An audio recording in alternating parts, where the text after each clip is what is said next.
Évangile de Jésus-Christ selon saint Jean. En ce temps-là, les Juifs se querellaient entre eux. Comment celui-là peut-il nous donner sa chair à manger? Jésus leur dit alors: Amen, amen, je vous le dis, si vous ne mangez pas la chair du Fils de l'homme, et si vous ne buvez pas son sang, vous n'avez pas la vie en vous. Celui qui mange ma chair et boit mon sang a la vie éternelle, et moi, je le ressusciterai au dernier jour. En effet, ma chair est la vraie nourriture, et mon sang est la vraie boisson. Celui qui mange ma chair et boit mon sang demeure en moi, et moi, je demeure en lui.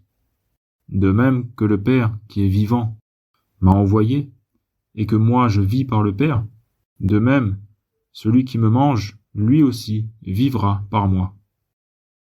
Tel est le pain qui est descendu du ciel. Il n'est pas comme celui que les pères ont mangé. Eux, ils sont morts. Celui qui mange ce pain vivra éternellement.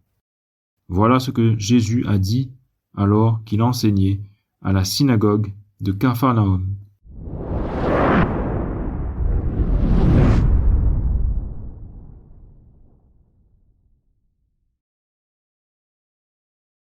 Le Livre du ciel, tome 11, le 25 septembre 1913. Ma fille, je me tiens au centre de votre âme, pour que la sainteté soit facile à réaliser et qu'elle soit accessible à tous, dans toutes les conditions, dans toutes les circonstances et n'importe où. C'est vrai que la Sainte Eucharistie est aussi au centre, mais qui l'a instituée? Qui a contraint mon humanité à s'enfermer dans une petite hostie? N'est-ce pas ma volonté? Ma volonté a la suprématie sur tout. Si tout se trouvait dans l'Eucharistie, les prêtres, qui me font venir dans leurs mains à partir du ciel, et qui, plus que quiconque, sont en contact avec ma chair sacramentelle, ne devraient-ils pas être les plus saints et les meilleurs? Cependant, plusieurs sont les pires. Pauvre de moi! Comment me traitent-ils dans la Sainte Eucharistie? Et les nombreuses âmes qui me reçoivent, même à tous les jours, ne devraient-elles pas être toutes des saintes si l'Eucharistie était suffisante?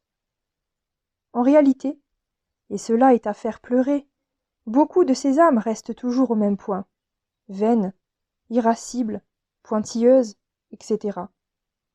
Pauvre Eucharistie, comme elle est déshonorée!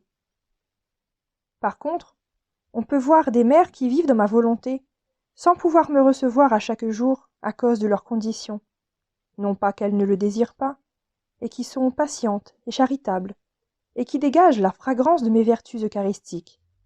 Ah, c'est ma volonté en elles qui compense pour mon très saint sacrement. En fait, les sacrements produisent des fruits selon que l'âme est ajustée à ma volonté. Et si l'âme n'est pas ajustée à ma volonté, elle peut recevoir la communion et rester l'estomac vide, aller à confesse et rester sale. Une âme peut venir devant ma présence sacramentelle, mais si nos volontés ne se rencontrent pas, je serai comme mort pour elle. Ma volonté seule produit tous les biens. Elle donne vie aux sacrements eux-mêmes. Ceux qui ne comprennent pas cela montrent qu'ils sont des bébés en religion.